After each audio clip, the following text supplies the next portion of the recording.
the non-Muslims of this country don't feel safe.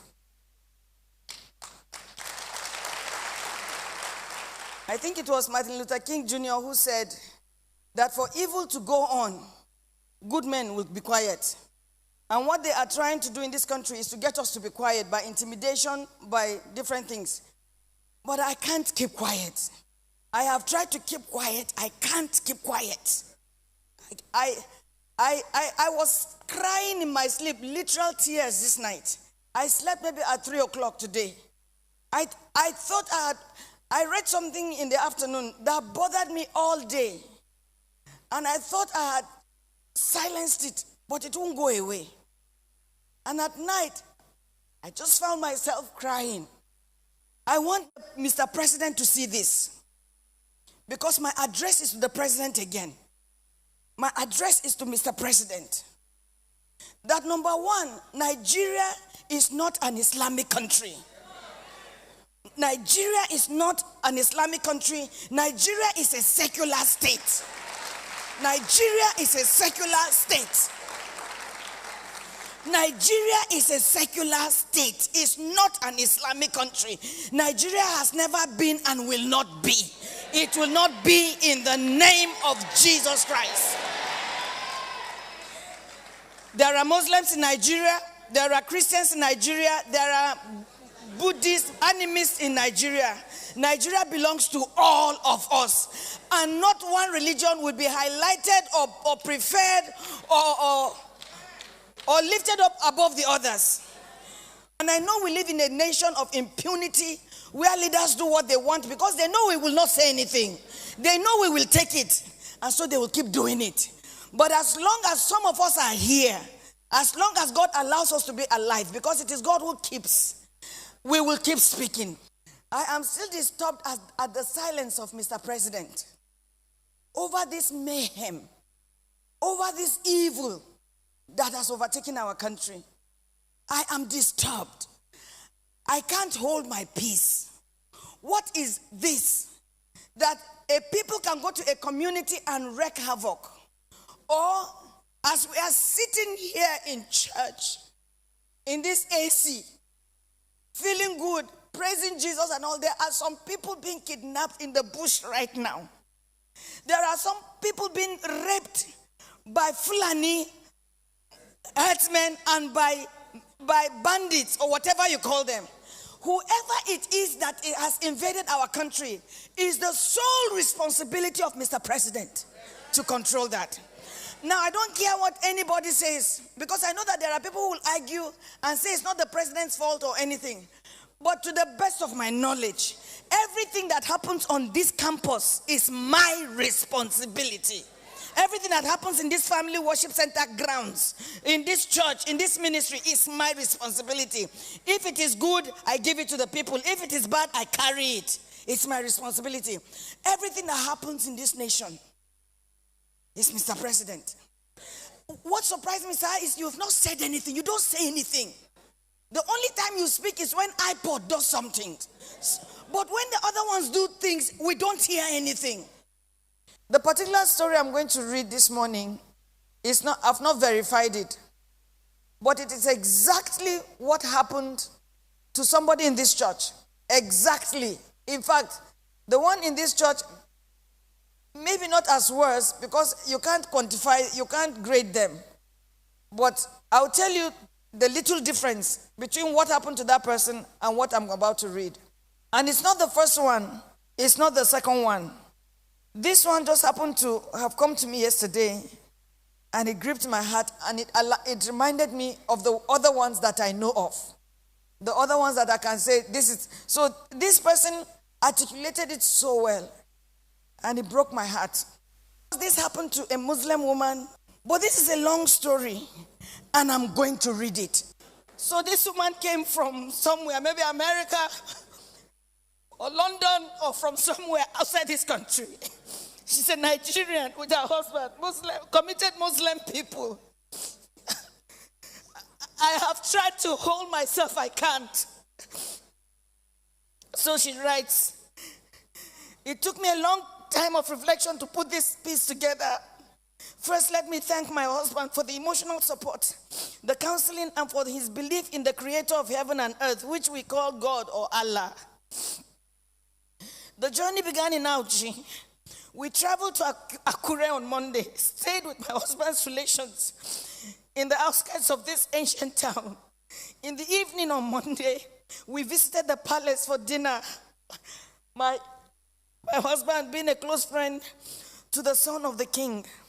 On Tuesday, we left for Ibadan via Akure Ilesha Road. Our plan was after attending the wedding in Auchi, we would travel with my husband to Lagos, stay for a few weeks before returning abroad, where I had lived with my husband and children for more than a decade. We were in the car of a close family friend, an accountant who gave his time and energy for our comfort. We were 5 in the car, myself, my husband, and our daughter. A lady who is my husband's niece, who had joined us in Akure with the hope of traveling with us to Lagos. The driver, accountant, maintained a normal speed. He drove professionally. That gave me a lot of comfort, and I felt I could find some time to sleep a bit. My daughter was next to me. She was just 9 years old. She was coming to Nigeria with me for the second time. Shortly after Ijare Junction, the driver felt the wagon's tires rupture and decided to park the car with the hope of changing the tires. It was like a film. In a jiffy, motley crowd of armed men in military uniform came out of the bush. They fired at the boot of the car. Ahead of us, 5 of them came out of the bush. Another 2 came from the rear. My daughter screamed, "Mommy, Daddy, what's going on?" There was no time to say a word. They marched us through into the bush, firing into the sky. They hit me on my chest, hit my daughter on her head. Blood oozed. At this time, it was better to kill me. I shouted at one of the armed men. His response was hell. He went straight for my private part, tore my dress with his gun. The others ripped my dresses. I was left with my undies. My husband and my daughter started crying. 2 of them dug their teeth into my breasts.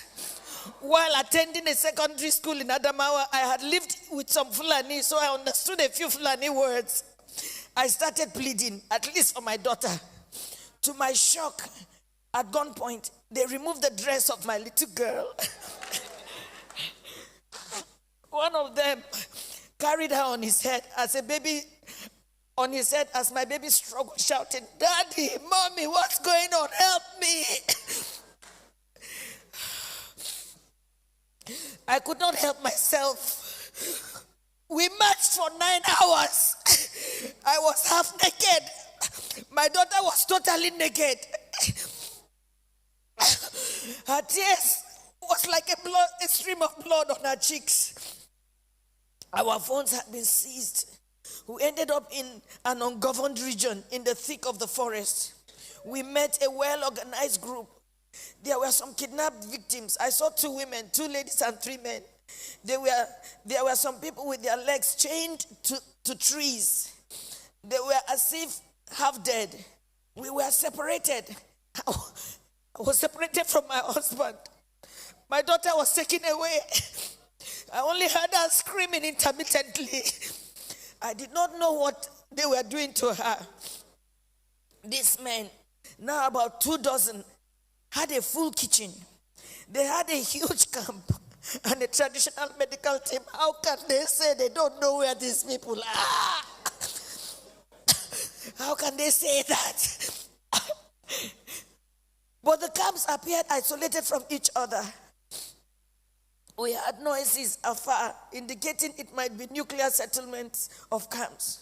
Right in my presence, I saw them pack the remains of a woman. They took her and buried her a few meters away from us.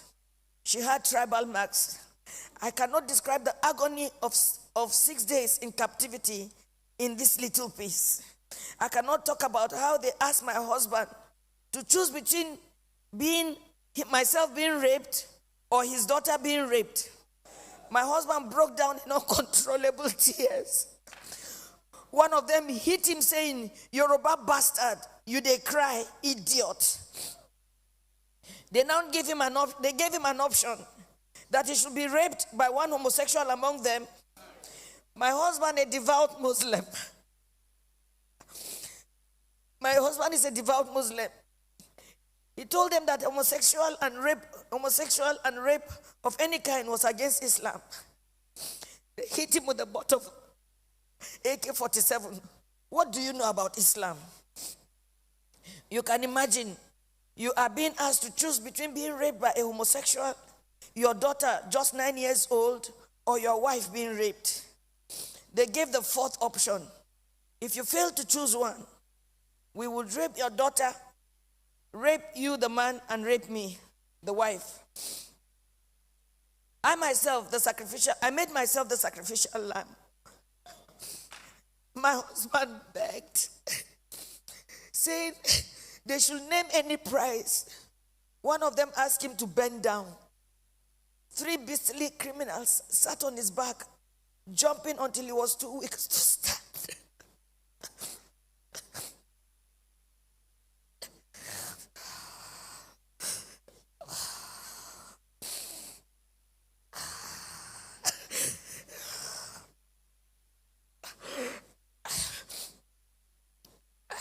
I was not allowed to put on any additional clothes. Imagine they rape you all night and they stop you from putting on any clothes for 24 hours. The rain fell once. I became a relic at a sexual museum for the armed men who in turn addressed me and asked questions about my financial standing. New Fulani men joined the camp. They organized military training for the new Fulani men that came, teaching them how to shoot and walk through circles of glowing fire. They were not released until after 6 days. We were not released until after 6 days. We had to walk the same zigzag journey back to the main road, our eyes blindfolded. During the negotiation to pay, they said the money was not for them alone, that they had to settle those who sent them. For me, I see a thriving organized crime supported by powerful political interests. Now, I do not think we were released to freedom after paying a whopping 8 million naira. I do not think we can ever be free. We can never be free from the anguish, the psychological trauma, the nightmares we suffered, the occasional fits of my daughter, her waking up at night behaving strangely, her asking the same question over and over, Mommy, why? And I do not have an answer. In my life, I have never passed through a torture chamber like this. I do not think any society should let this happen. I do not know the fate of those we met and about 7 other people brought during the 6 days we were in captivity. What I saw was a nation that has collapsed, but pretends she lives. A people on life support. Crime is not restricted to Fulani people alone. We have Yoruba criminals, but I don't think Yoruba criminals are this beastly. These elements are savages. I can't imagine Yoruba thieves going to Sokoto or Maiduguri to kidnap Fulani people and keep them in their own bushes. It gives me mental torture that this is happening, and some people are even trying to justify or look for excuses. Well, as a devout Muslim,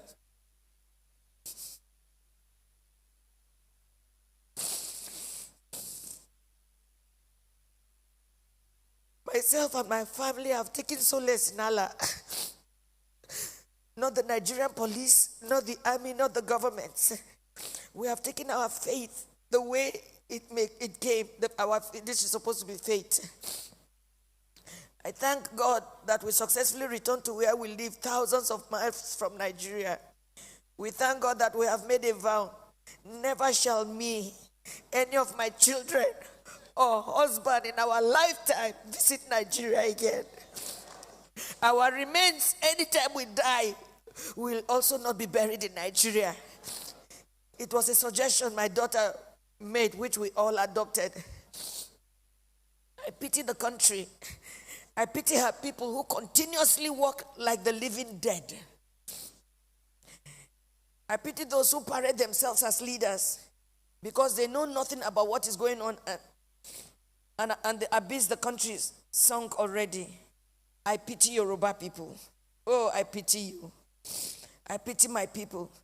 For me, the issue is not about President Buhari. Democracy can produce anything, even the worst in the society. What I worry about is the conspiracy of silence by the people themselves, the ignorance, the treachery, and the illusion that one day things will get better through another election. Since I was born in Nigeria, each year had led from bad to worse and on and on. I do not have a solution to what is going on, but I think very soon hell will let loose upon the earth as long as there is no law and order and anarchy and the rule of brutes in the order of the day. Once again, there can never be anything more comforting than my husband, who saw what I went through, but was able to encourage me, and even encourage me to write this little piece after months of agony and sociological imbalance. Good night, Nigerians. I told you that there was a little difference between this particular case and the person in our church that this happened to. After a lot of them sexually did whatever they did, she started bleeding. They took sand and shoved and pumped into her to stop the bleeding. So this, I'm not reading what I haven't heard. I'm just glad that these people articulated their own. Mr. President, sir, this is the country that millions joyfully gave over to you. The blood of every child, every man, every woman, every boy, every girl, every old man will be required in your hands or from your hands, because the buck stops with you. I am still amazed at your silence, sir. I'm amazed.